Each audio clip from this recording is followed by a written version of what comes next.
Olá pessoal, e que tal um pouquinho sobre a natureza da Austrália? Lugares exóticos, koalas, cangurus, pinguins e o maior eucaliptus do mundo. Esse vídeo foi filmado no final de 2012 em alguns parques nacionais e estaduais do sudeste da Austrália, e eu gostaria de compartilhar com vocês um pouquinho da flora e da fauna desses lugares maravilhosos. Essas árvores que vocês veem atrás de mim são típicas, são nativas dessa região da Austrália, são espécies de eucaliptus. Eucaliptus não é apenas uma árvore, eucaliptus é um gênero de mais de 700 espécies, a maioria das quais pertencem à Austrália. E essa espécie de eucaliptus é o Eucalyptus reginans, que é o que eles chamam de mountain ash aqui na Austrália. E o que é interessante sobre essa árvore é que ela é a maior árvore do mundo, das árvores que dão flores, né, flowering trees, flowering plants. Essa é a maior árvore do mundo. A maior de todas, claro, é a sequoia gigante, né, dos Estados Unidos. Mas a sequoia, ela é uma conífera, ou seja, ela não dá flores. Das árvores que dão flores, o Eucalyptus reginans é a maior árvore do mundo, que chega a medir mais ou menos 100 metros. Já encontraram uma de 114 metros e eles descobriram que essa árvore tinha 114 metros, né? O que é triste é que eles cortaram a árvore, né? Quando ela estava no chão, eles mediram a árvore e descobriram que era a maior árvore dessa espécie, né, já encontrada. Incêndios florestais são parte do ecossistema da Austrália. Algumas plantas são resistentes ao fogo, enquanto que outras, como o maior eucaliptus do mundo, dependem de incêndios florestais para que suas sementes possam germinar. Para nós seres humanos, incêndio é muitas vezes sinônimo de catástrofe, mas boa parte da flora australiana evoluiu para sobreviver num habitat onde incêndio é parte do ecossistema. Bem, agora eu estou continuando aqui em rumo ao lugar que eu vou, estou indo para um lugar chamado a Cathedral Range, que é um parque estadual, um lugar muito bonito, e espero que eu encontre alguma coisa interessante lá para poder compartilhar com vocês. E ao dirigir eu preciso tomar muito cuidado, não porque estou dirigindo do lado contrário, pois eu já me acostumei com isso, mas eu tenho que tomar cuidado porque é muito fácil se distrair com essa paisagem maravilhosa. É uma pena que eu não posicionei a câmera adequadamente para compartilhar com vocês a vista maravilhosa, mas aqui do meu lado a vista está uma maravilha. Esse é um parque estadual a 120 km de Melbourne. E a minha meta hoje é chegar até o topo desse morro. O que não foi muito difícil, né? Aqui tô eu. E em 2009, boa parte desse parque foi devastada por um incêndio florestal catastrófico. Mas, pelo que eu tô vendo aqui, boa parte da vegetação já está se recuperando. E esses são os sons da floresta, né? Dá até vontade de meditar, mas é um tanto difícil relaxar quando eu estou sendo mordido por 1000 mosquitos por segundo, além de estar no habitat de uma das cobras mais venenosas do mundo. Don't be shy. E eu tenho que tomar cuidado aqui para não ser mordido por uma cobra, né? Porque eu tô aqui a mais de 100 km de Melbourne e eu tô tão remoto aqui que não tem nem sinal de celular. Essa é uma ilha a 140 km de Melbourne, conhecida como Phillip Island. E se você gosta de MotoGP, então provavelmente já ouviu falar em Phillip Island, que é onde fica o circuito de Grande Prêmio da Austrália de MotoGP. Mas Phillip Island é também, entre outros lugares, o habitat da menor espécie de pinguim do mundo, o pinguim azul. Além de habitar Phillip Island, o pinguim azul também habita áreas costeiras da Nova Zelândia e do sul da Austrália. E ao pôr do sol, aqui em Phillip Island, os pinguins retornam à praia num desfile que atrai centenas de milhares de turistas anualmente. E uma vez por ano, os pinguins dividem a atenção turística com o Grande Prêmio da Austrália de MotoGP.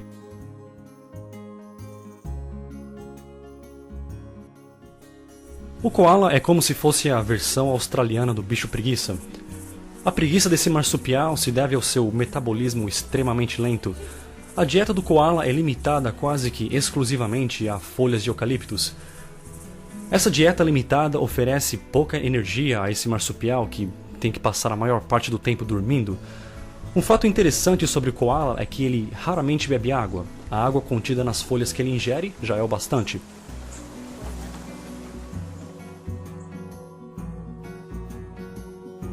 E quem sabe o nome desse marsupial?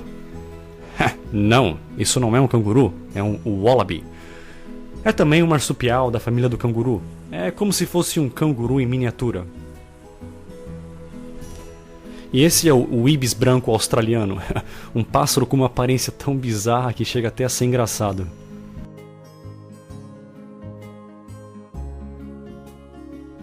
E esse é o Grampians National Park, é o Parque Nacional de Grampians, que está listado como patrimônio nacional, não só devido à sua beleza natural, mas também a importância que ele tem para a cultura aborígene.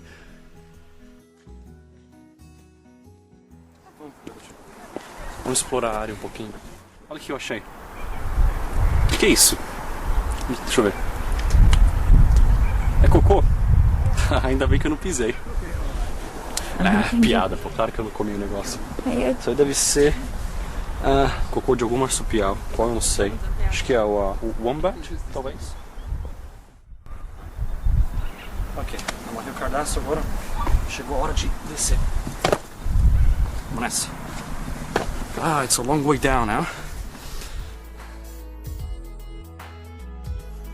E é claro, não poderia faltar o mais famoso dos marsupiais. Tá aí.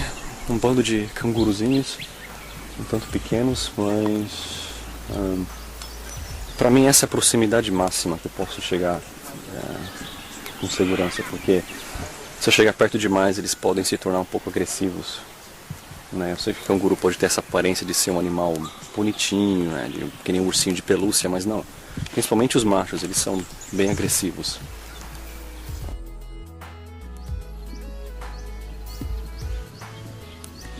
Existem 4 espécies de cangurus na Austrália. Existe o canguru vermelho, que é o que habita o centro da Austrália, as regiões centrais, e que é o maior canguru da Austrália, de fato o maior marsupial do mundo. E esse canguru que vocês veem no vídeo é uma espécie menor, que é o canguru cinza, que habita as regiões do leste e sudeste da Austrália.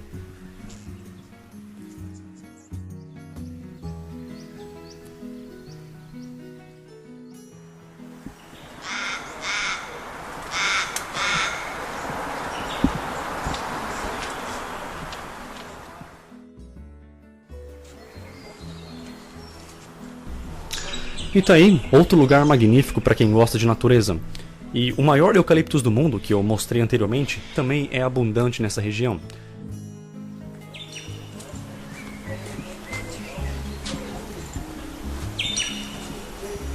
E de fato há um link interessante entre essa floresta e a Mata Atlântica do Brasil.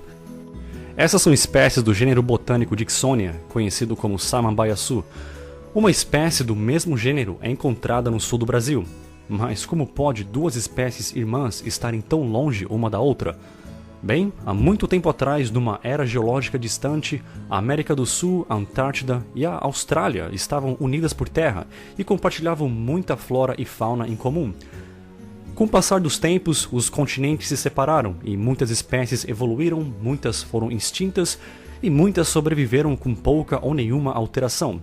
Tais espécies são chamadas de fósseis vivos.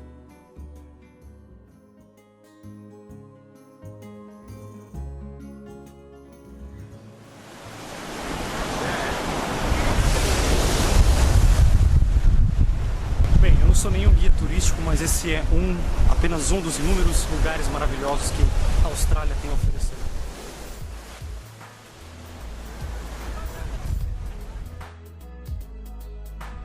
Pois é, muitas vezes a erosão é responsável por deslizamentos de terra catastróficos, mas de vez em quando a erosão, atuando por milhares ou até milhões de anos, é responsável por grandes obras artísticas naturais, como essas.